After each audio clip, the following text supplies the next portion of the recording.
சந்திரனின் கதை. பழைய காலத்தில் அழகான சந்திரன் தனது காந்தியும் கவர்ச்சியாலும் புகழ்பெற்றவர். அவருக்கு 27 மனைவிகள் இருந்தனர். அவர்கள் அனைவரும் தக்ஷன் மகள்கள்.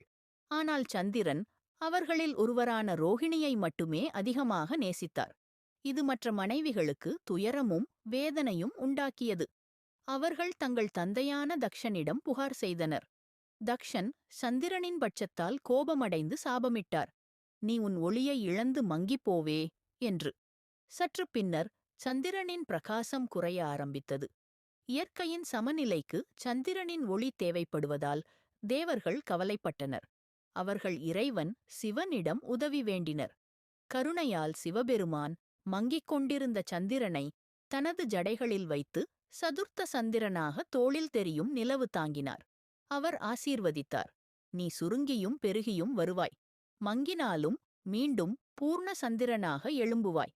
அந்நாள் முதல் நிலா தினந்தோறும் மாறிக்கொண்டே இருக்கிறது, அமாவாசை முதல் பூர்ணிமை வரை. அதனால் இறைவன் சிவன் சந்திரசேகரன் சந்திரனை தாங்கியவர் என்று அழைக்கப்படுகிறார். இந்த கதை பிடிச்சிருந்தா மறக்காம சப்ஸ்கிரைப் பண்ணுங்கள்.